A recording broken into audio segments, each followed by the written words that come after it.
Hello बच्चों, स्वागत है आप लोगों का हमारे नई वीडियो में जो कि है civics class 10th power sharing का पार्ट 2। पिछले वीडियो में हम लोगों ने पेज नंबर 16 तक किया था। ठीक है, आज हम लोग स्टार्ट करने वाले हैं पेज नंबर 17 से।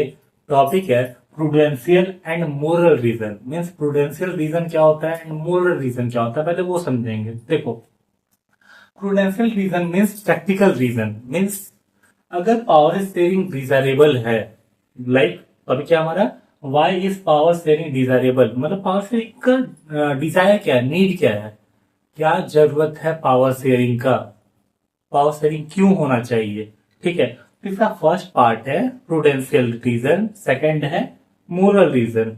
ठीक है, दो रीजन होते हैं पावर शेयरिंग के बेसिकली।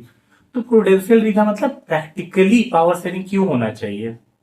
पहला उसका रीजन है रेड्यूसेस सोशल कॉन्फ्लिक्ट। मतलब पावर शेयरिंग होने से क्या होता है, सोसाइटी में कॉन्फ्लिक्ट रेड्यूस हो जाता है। मतलब जैसे अगर हम एग्जांपल ले बेल्जियम का, तो बेल्जियम में क्या हुआ, जो दो ग्रुप थे, ठीक है, जब उनके बीच में पावर का शेयरिंग हुआ, ठीक है, पावर इक्वली डिवाइड किया गया, तो उनके बीच का कॉन्फ्लिक्ट कम हो गया। एक तरह से बोल सकते हैं बहुत हद तक कम हो गया, खत्म होने के लेवल में आ चुका था। ठीक है, मतलब बहुत बोल सकते हैं कि पावर शेयरिंग करने से क्या होता है, जो सोशल कॉन्फ्लिक्ट है वो खत्म हो जाता है या कम हो जाता है। ठीक है, सेकंड पॉइंट है मेंटेन पीस एंड स्टेबिलिटी। मतलब जब भी पावर शेयरिंग किया जाता है तो क्या होता है, सारे जो ग्रुप है, जो भी ग्रुप है आपके कंट्री में, ठीक है, वो ग्रुप क्या होता है, सेटिस्फाइड हो जाता है। ठीक है, जो भी गवर्नमेंट का लॉ होता है, पॉलिसी होता है, रूल्स एंड रेगुलेशन होता है, उससे ग्रुप सेटिस्फाइड हो जाते हैं। इस कारण से क्या होता है, पीस बना रहता है कंट्री में। ठीक है, साथ ही साथ स्टेबिलिटी भी बनी रहती है। ठीक है, next prevents violence among communities. अगर पावर शेयरिंग किया जाएगा जिससे कम्युनिटीज सेटिस्फाइड हो जाएगी, तो क्या होगा, वो वायलेंस नहीं करेगी। मतलब हम लोग बोल सकते हैं पावर शेयरिंग एक तरह से प्रिवेंट कर रहा वायलेंस को। प्रिवेंट कर रहा मतलब रोक रहा है वायलेंस को। ठीक है, नेक्स्ट है ensure national unity. National unity को इंश्योर करता है पावर शेयरिंग। कैसे इंश्योर करता है, जब आप अपने नेशन के लॉज से, रूल्स से, पॉलिसी से सेटिस्फाइड होते हैं, तो आपको आपके अंदर नेशन को लेके एक अलग डिवोशन आता है। ठीक है, जिस कारण से क्या होता है कि आप और अदर कम्युनिटी, मतलब जो भी कम्युनिटीज है, वो सारे मिलके नेशन के डेवलपमेंट के लिए, नेशन के लिए काम करना चाहते हैं। तो यहाँ क्या हो रहा है, नेशनल यूनिटी आ रहा है, ये सारे लोग एक साथ आ रहे हैं। बट अगर पावर शेयरिंग ना हो, सोशल कॉन्फ्लिक्ट हो जाए लोगों के बीच में, तो क्या नेशनल यूनिटी आएगा, क्या सारे नेशन के लोग एकजुट होके किसी काम को कर पाएंगे, नहीं कर पाएंगे। इसलिए पावर शेयरिंग क्या करता है, नेशनल यूनिटी का काम भी करता है। ठीक है, ये हुआ हमारा प्रूडेंशियल रीजन। सेकंड क्या है, मोरल रीजन। देखो, power sharing the spirit of democracy. Spirit of democracy का मतलब होता है कि लोगों में डेमोक्रेसी की भावना आना। ठीक है, सेकंड है every community gets equal respect. Power sharing से क्या होता है कि हर एक कम्युनिटी को इक्वल रिस्पेक्ट मिलता है। जो भी कम्युनिटी रह रही है कंट्री में, उन सारे कम्युनिटी को इक्वल रिस्पेक्ट प्रोवाइड की जाती है। थर्ड पॉइंट क्या है, citizen participate in decision making. सारे सिटीजन डिसीजन मेकिंग में पार्टिसिपेट कर पाते हैं। कैसे, क्योंकि जब पावर शेयरिंग किया गया अमंग ऑल पीपल, मीन सारे लोगों को डिसीजन मेकिंग में पार्ट दिया गया कि सारे लोग डिसीजन मेकिंग में पार्टिसिपेट कर सकते हैं। एंड लास्ट वन है प्रमोट इक्वालिटी एंड जस्टिस। इससे क्या होता है कि जब हम लोग पावर शेयर करते हैं, मतलब हम सारे लोग को इक्वल समझ रहे हैं। ठीक है, और सारे लोगों के साथ जस्टिस हो रहा है। मतलब इस पावर शेयरिंग से हम लोग प्रमोट कर रहे हैं, लोगों को बता रहे हैं कि हम अपने कंट्री के लोगों को इक्वल मानते हैं और उनके साथ जस्टिस कर रहे हैं। तो अदर कंट्री के भी क्या होंगे लोग इससे क्या बोलते हैं इसे, अदर कंट्री के लोग इससे मोटिवेट होंगे और वो इसे अपने कंट्री में इम्प्लीमेंट करेंगे। तो हम लोग पावर शेयरिंग करके क्या कर रहे हैं, मतलब बेल्जियम में जो पावर शेयरिंग हुआ, वो पावर शेयरिंग करके क्या कर रहा है, प्रमोट कर रहा है इक्वालिटी एंड जस्टिस को। ठीक है, की डिफरेंस क्या है prudential reason and moral reason के बीच में, based on practical benefit. Power जो प्रूडेंशियल रीजन होता है वो प्रैक्टिकल बेनिफिट के बेस पे होता है, और जो मोरल रीजन होता है वो डेमोक्रेटिक वैल्यू के बेसिस पे होता है। ठीक है, नेक्स्ट हमारा है accommodation in Belgium. Belgium accommodation कैसे किया गया, मतलब पहला चीज क्या किया गया बेल्जियम में, बेल्जियम लीडर्स अप्रोच, बेल्जियम के लीडर का अप्रोच क्या था, followed the path of corporation not conflict. मतलब बेल्जियम के जो लीडर थे जिन्होंने पावर शेयरिंग का कॉन्सेप्ट लाया, वो लोग किस पाथ को फॉलो कर रहे थे, कॉपरेशन का, कि सारे लोग कॉपरेट करके कंट्री को, गवर्नमेंट को रन करे। ठीक है, मीन सारे लोगों का पार्टिसिपेशन हो डिसीजन मेकिंग में, सारे लोगों को इक्वालिटी मिले, सारे लोगों को इम्पोर्टेंस मिले, जो पार्लियामेंट है उसमें दोनों लैंग्वेज के लोगों को इक्वल रिप्रेजेंटेशन मिले, जिससे क्या होगा, सारे लोग कॉपरेट करके काम कर पाएंगे और कॉन्फ्लिक्ट नहीं आएगा। ठीक है। Second, except regional differences and cultural diversity. बहुत सारी कंट्रीज में आपने देखा होगा जहां रीजनल डाइवर्सिटी होता है, रीजनल डिफरेंसेस होता है। ठीक है, कि मतलब अलग अलग रीजन में अलग अलग टाइप के लोग रहते हैं। ठीक है, तो जो लाइक अगर हम श्रीलंका का एग्जांपल ले लें, सिन्हाला एंड तमिल का। ठीक है, तो वहां क्या हो रहा है, सिन्हाला डोमिनेट कर रहा है तमिल पे, उनको लग रहा है कि तमिल का कोई वैल्यू नहीं है। ठीक है, जो है हम ही लोग हैं। तो इससे क्या होगा, ओरिजिनल डाइवर्सिटी को, ओरिजिनल डिफरेंसेस को आइडेंटिफाई नहीं कर पा रहे, रिकॉग्नाइज नहीं कर पा रहे, उनको अपने साथ लेके आगे नहीं बढ़ पा रहे हैं। ठीक है, जिस कारण से क्या हो रहा है, कॉन्फ्लिक्ट स्टार्ट हो रहा है। बट यही बेल्जियम में क्या हुआ कि बेल्जियम में रीजनल डाइवर्सिटी को, कल्चरल डाइवर्सिटी को पहचाना गया, रिकॉग्नाइज किया गया और उसे एक्सेप्ट किया गया। ठीक है, ये लाइक उसे एक्सेप्ट करके पावर को शेयर किया गया। ठीक है, नेक्स्ट आता है respected the interest of all community. जब हम लोग पावर को शेयर कर रहे हैं, इसका मतलब क्या है कि हम सारी कम्युनिटी के इंटरेस्ट का, सारी कम्युनिटी के सोच का रिस्पेक्ट कर रहे हैं। ठीक है, कि ऐसा नहीं कि लाइक हमारा नंबर्स ज्यादा है, हमारा पॉपुलेशन ज्यादा है, ठीक है, तो हम ही डोमिनेट करेंगे, हमारा ही फीलिंग, हमारा ही इमोशन, बाकी उनका इमोशन एंड फीलिंग है ही नहीं। ऐसा नहीं है। पावर शेयरिंग का मतलब क्या हो रहा है कि बेल्जियम सारे कम्युनिटीज को इक्वल इंपॉर्टेंस दे रहा है। ठीक है, नेक्स्ट है कॉन्स्टिट्यूशनल चेंजेस। ये सबसे ज्यादा इंपॉर्टेंट है। बेल्जियम में 1970 से 1993 के बीच में 4 टाइम्स कॉन्स्टिट्यूशन में अमेंडमेंट किया गया। तो क्वेश्चन ये आता है, अमेंडमेंट होता क्या है? अमेंडमेंट का मतलब होता है पहले से कोई भी लॉ बना हुआ है उसमें चेंजेस लाना। ठीक है, तो 4 टाइम्स चेंजेस लाया गया। इसका मतलब ये है कि जब बेल्जियम में अमेंडमेंट लाया जा रहा तो वहां के जो लीडर्स हैं, फर्स्ट टाइम वो सेटिस्फाइड नहीं हुए, फिर वो सेकंड टाइम चेंजेस लाए, सेकंड टाइम सेटिस्फाइड नहीं हुए, थर्ड टाइम लाए, थर्ड टाइम सेटिस्फाइड नहीं हुए, 4 टाइम चेंजेस ला रहे हैं। मीन्स वो अपनी साइड से पूरी कोशिश कर रहे हैं कि वहां के जो लोग हैं उनको इक्वल राइट्स मिले। ठीक है, सारी कम्युनिटी को इक्वल राइट मिले, उनके साथ जस्टिस हो। ठीक है, इसलिए उन्होंने 4 टाइम्स कॉन्स्टिट्यूशन में अमेंडमेंट लाया, मतलब कॉन्स्टिट्यूशन में चेंजेस लाया। ये कब से कब तक हुआ? 1970 से 1993। ठीक है, created a unique power sharing arrangement. उन्होंने एक यूनिक, एक अलग पावर शेयरिंग अरेंजमेंट रेडी किया। लाइक गवर्नमेंट डिफरेंट टाइप का उन्होंने अरेंज किया, central government, state government, community government. ठीक है, जिस कारण से क्या हुआ कि वो हर एक नीड को रिकॉग्नाइज कर पाए और उस नीड के अकॉर्डिंग फैसिलिटी दे पाए अपने लोगों को। नेक्स्ट आता है मेन ऑब्जेक्टिव। क्या मेन ऑब्जेक्टिव था बेल्जियम में पावर शेयरिंग का? ठीक है, मेंटेन पीस एंड यूनिटी। जब पावर शेयरिंग किया जाए तो सारे ग्रुप सेटिस्फाइड होंगे, उससे पीस एंड यूनिटी बना रहेगा। Protect the right of every community. हर एक कम्युनिटी के राइट को प्रोटेक्ट करना, हर एक कम्युनिटी के अधिकार को प्रोटेक्ट करना, मतलब हर एक कम्युनिटी को अपना अधिकार, अपना हक मिल पाए। ठीक है, नेक्स्ट आता है equal representation in central government. मतलब बेल्जियम में क्या हुआ, जो सेंट्रल गवर्नमेंट था वहां बोथ लैंग्वेजेस का इक्वल रिप्रेजेंटेशन था। जैसे equal members of Dutch and French speaking.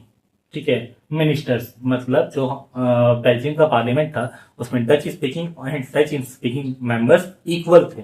ठीक है, नेक्स्ट है both community get equal importance in central government. Both community, French and Dutch, दोनों कम्युनिटी को इक्वल इंपॉर्टेंस दिया गया सेंट्रल गवर्नमेंट में। ऐसा नहीं कि कोई एक सिंगल डोमिनेट कर रहा, ऐसा नहीं था।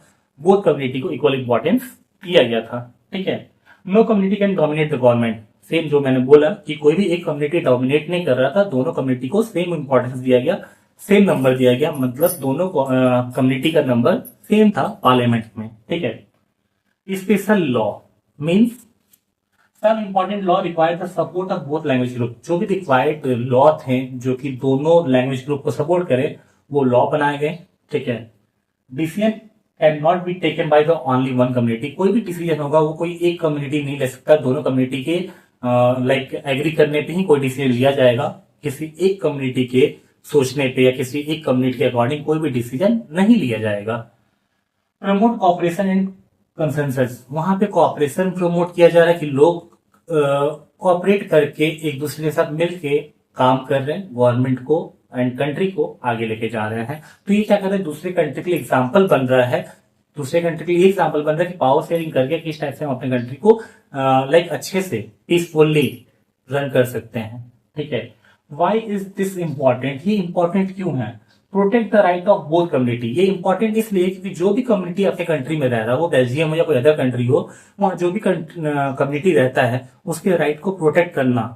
लाइक अगर हम उन्हें इक्वल रिप्रेजेंटेशन दे रहे पार्लियामेंट में, उनके लिए स्पेशल लॉज बना रहे, मतलब हम उनके अधिकार के साथ गलत नहीं कर रहे, उनका अधिकार उनसे नहीं छीन रहे, उनके अधिकार उनके राइट्स को हम लोग प्रोटेक्ट कर रहे हैं। ठीक है, नेक्स्ट आता प्रिवेंट कॉन्फ्लिक्ट एंड डिस्क्रिमिनेशन। इससे क्या होता है, हम लोग रोक पा रहे हैं कॉन्फ्लिक्ट को, लाइक बेल्जियम में कॉन्फ्लिक्ट को रोका जा रहा है। ठीक है, एंड डिस्क्रिमिनेशन को रोका जा रहा है। लाइक अगर वहां पे पावर शेयरिंग नहीं किया जाता तो लोगों के बीच में क्या होता, कॉन्फ्लिक्ट होता, एक कम्युनिटी दूसरे कम्युनिटी के साथ क्या करता है, डिस्क्रिमिनेशन करता। तो पावर शेयरिंग के थ्रू क्या किया जा रहा है कि इस चीज को रोका जा रहा है बेल्जियम में, कि ना ही डिस्क्रिमिनेशन हो, ना ही लोगों के बीच में कॉन्फ्लिक्ट हो। Ensure fair and balance governance, fair मतलब किसी के साथ गलत ना हो, और बैलेंस गवर्नेंस मतलब जो गवर्नेंस हो, जो शासन हो, वहां का जो गवर्नमेंट का शासन हो, वो बैलेंस वे में चले, मतलब किसी का पावर ज्यादा ना हो, किसी का पावर कम ना हो। ठीक है, नेक्स्ट आता है ट्रांसफर ऑफ पावर्स। ठीक है, टॉपिक क्या है, power sharing with the state government. पहले हमने क्या पढ़ा, power sharing with central government. अभी क्या है topic, power sharing with state government. Power sharing with state government पहला पॉइंट वाला क्या है, transfer of powers. Many power of central government was transfer to state government. जैसा हम लोग अपनी कंट्री इंडिया में भी देखते हैं कि बहुत सारा पावर ऐसा है जो सेंट्रल गवर्नमेंट ने स्टेट गवर्नमेंट के साथ शेयर किया है, वैसे बेल्जियम में क्या हुआ कि बहुत सारे पावर्स को सेंट्रल गवर्नमेंट ने स्टेट गवर्नमेंट के साथ शेयर किया। मतलब स्टेट गवर्नमेंट अब सेंट्रल गवर्नमेंट पे टोटली डिपेंडेंट नहीं है, वो अपना खुद का डिसीजन खुद से ले सकती है। ठीक है, Belgium has two regional state government. Belgium का दो स्टेट गवर्नमेंट था। ठीक है, एक था आपका like regional one government and regional two government, like Dutch के लिए भी और फिलहाल लाइक फ्रेंच के लिए भी, डच के लिए भी और फ्रेंच के लिए भी। Regional government look after their own affairs. Next आता है हम लोग का इंडिपेंडेंट स्टेट गवर्नमेंट। जैसे दो स्टेट गवर्नमेंट था ना, अब उसके बाद समझेंगे हम लोग। State government are not subordinate to the central government. State government central government का सबऑर्डिनेट नहीं था। सबऑर्डिनेट मतलब स्टेट गवर्नमेंट को सेंट्रल गवर्नमेंट के अकॉर्डिंग पूरा पूरी काम नहीं करना था। स्टेट गवर्नमेंट अपना डिसीजन इंडिपेंडेंटली ले सकता है, अपने काम को इंडिपेंडेंटली कर सकता है, जैसे इंडिया में होता है सेम वैसे ही। ठीक है, लाइक इंडिया में जो स्टेट गवर्नमेंट और सेंट्रल गवर्नमेंट पर टोटली डिपेंडेंट नहीं है, उसको जो भी लॉज एंड पॉलिसी लाना है वो खुद से ला सकता है। ठीक है, मतलब उसके बारे में लाइक मैटर्स दिया गया है कॉन्स्टिट्यूशन में। ठीक है, कि किस पे law and policy state government बनाएगा, किस पे सेंट्रल गवर्नमेंट बनाएगा, किस पे दोनों मिलकर बनाएगा, ये सारा कुछ कॉन्स्टिट्यूशन में दिया गया है। बट जिस पॉइंट पे स्टेट गवर्नमेंट को इंडिपेंडेंट लाइक ऑटोनॉमी मिला है, उस पर इंडिपेंडेंटली स्टेट गवर्नमेंट काम कर सकता है। वैसे बेल्जियम में क्या था कि सेंट्रल गवर्नमेंट ने पावर को डिवाइड कर दिया गया था, डिसेंट्रलाइज कर दिया था पावर को, जिस कारण से जो स्टेट गवर्नमेंट था अपना डिसीजन को इंडिपेंडेंटली ले सकता था। Each government works within its own jurisdiction. हर एक गवर्नमेंट अपने जुरिडिक्शन में काम कर रहा था, वो लाइक सेंट्रल गवर्नमेंट अपने जुरिडिक्शन में काम कर रहा और स्टेट गवर्नमेंट अपने जुरिडिक्शन में काम कर रहा। नेक्स्ट आता है बेनिफिट ऑफ दिस सिस्टम। इस सिस्टम का बेनिफिट क्या होगा, better administration at the regional level. Regional level पे एक अच्छा एडमिनिस्ट्रेशन हो पा रहा, रीजनल लेवल पे अच्छे से कुछ मैनेज हो पा रहा। Protect the interest of different community. इससे डिफरेंट कम्युनिटी के इंटरेस्ट को प्रोटेक्ट किया जा रहा था, उनके सोच को, उनके इंटरेस्ट को प्रोटेक्ट किया जा रहा है, क्योंकि जो रीजनल गवर्नमेंट है वो लाइक इजिली फोकस कर पा रहा है। अगर कोई सेंट्रल गवर्नमेंट रहता तो सेंट्रल गवर्नमेंट लाइक अकेले सारा कम्युनिटीज का इंटरेस्ट पर फोकस नहीं कर सकता था। Reduce conflict between region. Regional government बनाने से बेनिफिट ये हुआ कि जो रीजनल लोग थे, जो रीजनल पीपल थे, उनके बीच कॉन्फ्लिक्ट कम हुआ, क्योंकि रीजनल गवर्नमेंट सारे नीड्स एंड वांट्स को सेटिस्फाइड कर रहा था, उसके according law and policy implement कर रहा था। ठीक है, next key feature decentralization of power. Decentralization of power का मतलब क्या होता है, पावर को डिवाइड करना, लाइक जैसे सेंट्रल ने स्टेट में डिवाइड कर दिया। ठीक है, सेंट्रल गवर्नमेंट ने स्टेट गवर्नमेंट को पावर दे दिया, इसी कहते हैं decentralization of power. Independent state government. Independent state government का मतलब होता है कि स्टेट गवर्नमेंट इंडिपेंडेंट है अपने डिसीजन को लेने के लिए।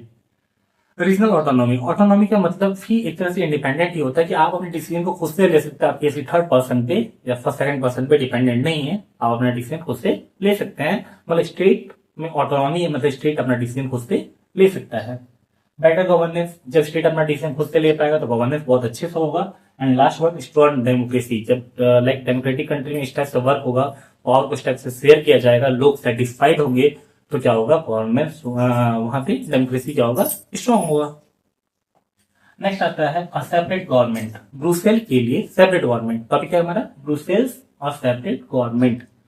मतलब जैसे बेल्जियम में गवर्नमेंट था, तो बेल्जियम ने क्या किया, अपने कैपिटल ब्रुसेल के लिए एक सेपरेट गवर्नमेंट बना दिया, क्योंकि वहां पे क्या था, लैंग्वेज का पोजीशन अलग था। जिसका नंबर लाइक बेल्जियम में ज्यादा था, उसका नंबर कैपिटल में कम था। ठीक है, जैसे बेल्जियम में हमने देखा था 59% डच था एंड 40% फ्रेंच था। बट वही ब्रुसेल में क्या हो गया, 80% फ्रेंच एंड 20% डच। तो इस तरह से लैंग्वेज कंपोजिशन क्या आ रहा है, चेंजेस आ रहा है। तो इसलिए ब्रुसेल के लिए एक अलग गवर्नमेंट फॉर्म कर दिया कि ब्रुसेल के लोगों को भी प्रॉब्लम ना हो। ठीक है, separate government for Brussels, Brussels has its own separate government. Both Dutch speaking and French speaking communities get equal representation, मतलब यहाँ भी बोथ लैंग्वेजेस को इक्वल रिप्रेजेंटेशन दिया गया। No community is given more importance than other, किसी भी community को ज्यादा इंपॉर्टेंस नहीं दिया गया अदर कम्युनिटी के कंपेरिजन में। ठीक है, French speaking people accepted equal representation, Dutch speaking community also agreed to share power equally। मतलब फ्रेंच स्पीकिंग हो या डच स्पीकिंग हो, ये दोनों ने हर टाइम एग्री किया, वो लाइक पावर शेयरिंग हो या इक्वल रिप्रेजेंटेशन हो, मतलब पार्लियामेंट में इक्वल रिप्रेजेंटेशन होगा। ठीक है, नेक्स्ट पावर इक्वली शेयर होगा। ठीक है, तो इससे क्या हुआ, mutual trust and cooperation develop हुआ दोनों कम्युनिटी के बीच। ठीक है, importance of Brussels model, Brussels model का इंपॉर्टेंस क्या है, protect the right of both community, जो हमने पिछले साइड में पढ़ा था अप्रॉक्स सेम ही है। ठीक है, इसे बताने का मेन रीजन क्या होता है कि जब भी क्वेश्चन आंसर आपके एग्जाम में आता है, क्वेश्चन आंसर को आप पॉइंट वाइज अच्छे से लिख सकते हैं, क्योंकि क्वेश्चन आंसर में एसएसटी मेन मैटर क्या करता है कि जितना ज्यादा से ज्यादा पॉइंट को क्लेरिफाई करके लिखते हैं, उतना पे आपको अच्छा मार्क्स मिलता है। ठीक है, नेक्स्ट आता है community government in the Belgium. हमने पढ़ा था पहले ही कि सेंट्रल गवर्नमेंट स्टेट गवर्नमेंट के साथ एक और गवर्नमेंट आया था, जो कि क्या था, कम्युनिटी गवर्नमेंट। ठीक है, Belgium has a community government, it is elected by people belonging to language community. जो कम्युनिटी गवर्नमेंट है उसे कौन इलेक्ट करेंगे, उसी लैंग्वेज के लोग। ठीक है, जो फ्रेंच का कम्युनिटी सॉरी जो फ्रेंच का कम्युनिटी गवर्नमेंट होगा उसे फ्रेंच लैंग्वेज के लोग इलेक्ट करेंगे। जो डच का कम्युनिटी गवर्नमेंट होगा उसे डच लैंग्वेज के लोग इलेक्ट करेंगे। देर आर 3 कम्युनिटी गवर्नमेंट, हाँ सॉरी थर्ड हम बोल गए, जर्मन। तो डच भी है, फ्रेंच भी है, जर्मन भी। 1% जर्मन स्पीकिंग पर्सन थे बेल्जियम में, 59% Dutch, 40% French and 1% German speaking. तो तीनों के लिए कम्युनिटी गवर्नमेंट सेपरेट बनाया गया था। पावर ऑफ कम्युनिटी गवर्नमेंट, क्या पावर था, लाइक कम्युनिटी गवर्नमेंट को काम क्या करना था, उनको कल्चर के फोकस करना था, एजुकेशन पे फोकस करना था, एंड थर्ड वन है लैंग्वेज पे फोकस करना था। ठीक है, नेक्स्ट है importance of community government, protect the identity of the every community. जब लाइक कम्युनिटी गवर्नमेंट बनाया जाएगा तो उससे क्या होगा कि जो कम्युनिटी गवर्नमेंट होगा वो आइडेंटिटी को प्रोटेक्ट करेगा हर एक कम्युनिटी का। ठीक है, लाइक उनके कल्चर को प्रमोट करेगा, उनके लैंग्वेज को प्रमोट करेगा, जिससे उनका आइडेंटिटी बना रहेगा सोसाइटी में। Equal respect to all language and culture, इससे क्या होगा कि जो भी लैंग्वेज हमारे वो डच हो, फ्रेंच हो या फिर जर्मन हो, सारे को इक्वल इंपॉर्टेंस मिलेगा। ठीक है, स्ट्रेंथ यूनिटी इन डाइवर्सिटी, इससे क्या होगा, जो डाइवर्सिटी वहां पे लैंग्वेज के बेसिस पे है, रीजन के बेसिस पे है, अगर सबको इक्वल इंपॉर्टेंस मिलेगा, सबको इक्वल रिप्रेजेंटेशन मिलेगा, सबको इक्वली पावर को डिवाइड किया जाएगा, तो इससे क्या आएगा, यूनिटी आएगा। और इसे हम कहते हैं यूनिटी इन डाइवर्सिटी। ठीक है, जो डिफरेंट टाइप का लैंग्वेज है, डिफरेंट टाइप का रीजन है, जब उनको हर एक चीज इक्वल मिलेगा, वो पावर हो, रिप्रेजेंटेशन हो, ठीक है, या उनके लैंग्वेज को प्रमोट करना हो, जब हर एक चीज उनके साथ क्लियरली किया जाएगा तो क्या आएगा, यूनिटी में सॉरी डाइवर्सिटी में यूनिटी आएगा। ठीक है, प्रिवेंट कॉन्फ्लिक्ट अमंग कम्युनिटीज, जब कम्युनिटी को हर एक चीज मिल रहा है तो उनके बीच क्या होगा, कॉन्फ्लिक्ट को कम हो जाएगा। मीन्स पावर शेयरिंग करके हम क्या कर रहे हैं, कॉन्फ्लिक्ट को प्रिवेंट कर रहे हैं। ठीक है, next key feature, elected by one language community.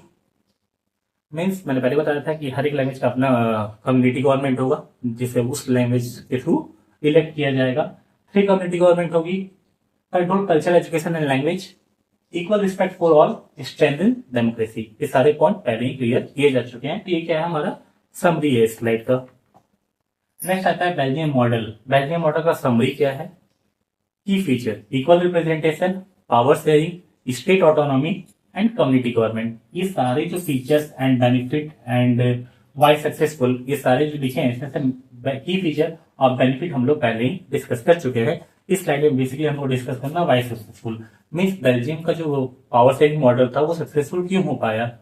Decision are taking jointly not by one community. जो डिसीजन लिया गया, ठीक है, वो जो भी कम्युनिटीज वहां थी, Dutch, France, French and German, उन तीनों कम्युनिटी के थ्रू लिया गया, किसी एक कम्युनिटी के थ्रू नहीं लिया गया। इसलिए जब तीनों कम्युनिटी उसमें पार्टिसिपेट की तो ये मॉडल सक्सेस कर पाया, क्योंकि किसी को एलिमिनेशन का फीलिंग नहीं आया। ठीक है, equal respect for all language and culture, सारे लैंग्वेज एंड कल्चर को इक्वल रिस्पेक्ट प्रोवाइड किया गया। Democracy is strength through power saving, democracy को स्ट्रेंथ मिला किसके थ्रू, पावर सेविंग के थ्रू, क्योंकि सारे लोग के नीड्स एंड इंटरेस्ट सेटिस्फाइड हो रही थी। ये बहुत इंपॉर्टेंट स्लाइड है हमारा, Brussels and the European Union. Brussels and the European Union का मतलब क्या है, देखो, European Union, many countries of Europe came together to form European Union. मतलब यूरोप की बहुत सारी कंट्री साथ आकर क्या बनाई थी, यूरोपियन यूनियन बनाई थी। ठीक है, मतलब यूरोप का एक ग्रुप बनाया गया था जिसमें बहुत सारी कंट्रीज थी। ठीक है, जिसका हेडक्वार्टर किसे बनाया गया, ब्रुसेल को।